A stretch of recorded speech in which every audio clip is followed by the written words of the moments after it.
হয় এই কথা যে আমরা শুধু নির্বাচনটা আদায় করার জন্য এই জুলাই সনদে স্বাক্ষর করেছিলাম। আমরা শুধু নির্বাচনটুকু আদায় করার জন্য এতদিন ঐক্যমত্য কমিশনে গিয়েছিলাম। আমাদের তো আসলে ঐক্যমত্যেরও কোনো ইচ্ছা ছিল না, আমাদের সংস্কারও কোনো ইচ্ছা ছিল না। আমাদের তো শুধু ইচ্ছা ছিল যে কোনোভাবে নির্বাচন করে ক্ষমতায় যাওয়া। এই কথা যদি একটা শাসক মহলের প্রতিনিধিত্বশীল ব্যক্তিরা বলতে পারে, তো আমার কাছে তো আমার মনে হয় যে আকাশ ভেঙে পড়ার মতো। এটা কিভাবে সম্ভব? তো কাজেই আজকে জনগণকে, দেশের মানুষকে এই কথাটা বুঝতে হবে এবং তাদের কাছে আমাদের এই কথাটাই বলতে হবে যে এইরকম অকপট স্বীকৃতি, যে আত্মস্বীকৃত মুনাফিক, স্বঘোষিত মুনাফিকি করলো, এরপরে কিভাবে তারা তাদের এই দেশের মানুষকে শাসন করার লেজিটিমেসি থাকতে পারে, এটা আমার বুঝে আসে না। আমরা স্পষ্টভাবে বলি এবং মনে করি, গতকালকে কোনো যদি কিন্তু ছাড়া এই সংবিধানে সংশোধনীর এই ব্যাখ্যা ছাড়াই যেই সংস্কারের দাবি উঠেছে, যেই সংস্কারের কথা বিএনপি তার 31 দফার যে নির্বাচনী তার যে ইশতেহার ছিল সেখানেও সে ব্যক্ত করেছে, সেই সংস্কারটাই করতে হবে।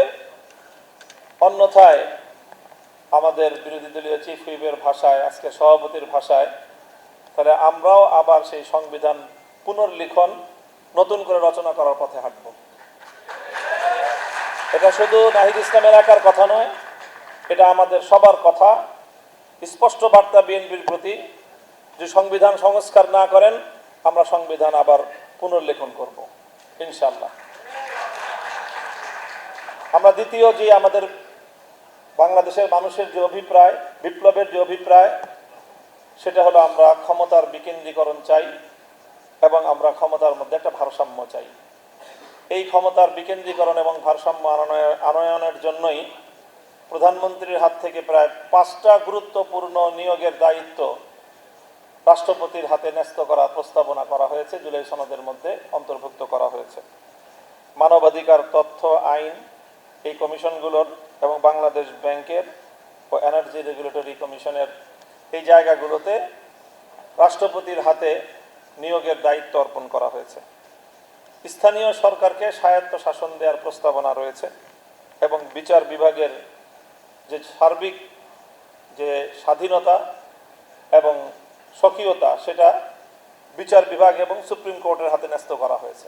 এই প্রস্তাবনাগুলো বাস্তবায়নের মাধ্যমে আমরা মনে করি যে ক্ষমতার বিকেন্দ্রীকরণের যে আমাদের দীর্ঘদিনের যে দাবি, জনদাবি এবং ভারসাম্য প্রতিষ্ঠার যে একটা অভিপ্রায়, সেটা বাস্তবায়িত হবে। আমরা রাষ্ট্রের মধ্যে দলীয়করণ এবং দুর্নীতিমুক্ত প্রশাসনিক কাঠামো চাই।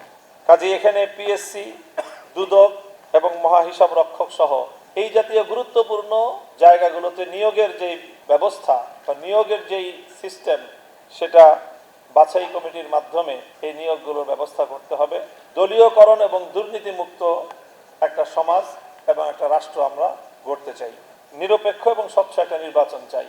সেই 90-এর দশক থেকে বাংলাদেশের মানুষ নিরপেক্ষ নির্বাচনের জন্য যেই পরিমাণ আন্দোলন বাংলাদেশে হয়েছে, একটা নিরপেক্ষ নির্বাচন ব্যবস্থা প্রতিষ্ঠার জন্য, আমি জানি না সমকালীন পৃথিবীর অন্য কোনো দেশে এত বেশি আন্দোলন সংগ্রাম, এত বেশি জীবন দান, এত বেশি সম্পদের ক্ষয়ক্ষতি, এত আন্দোলন সংগ্রাম আর কোনো দেশে হয়েছে আমার জানা নেই।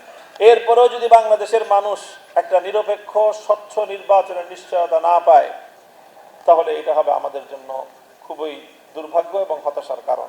এই 4টি মৌলিক বিষয় যে কোনো মূল্যে আমরা আদায় করে ছাড়বো, এই দৃঢ় প্রত্যয় আমাদের লাগবে। জনতার যে মৌলিক চাহিদা, বিপ্লবের যে মূল অভিপ্রায়, একটা সুন্দর, স্বচ্ছ এবং নিরপেক্ষ, দলীয়করণ মুক্ত, ফ্যাসিবাদ মুক্ত, দুর্নীতি মুক্ত একটি সুন্দর সমাজ বিনির্মাণের পথে আপনারা অগ্রসর হন। এতে আপনাদের মঙ্গল হবে এবং কল্যাণ হবে। আর না হলে এর পরের যে বিপ্লবটা হবে, সেই বিপ্লবের মধ্য দিয়ে বিএনপি ইতিহাসের আস্থা করে নিক্ষিপ্ত হয়ে যাবে।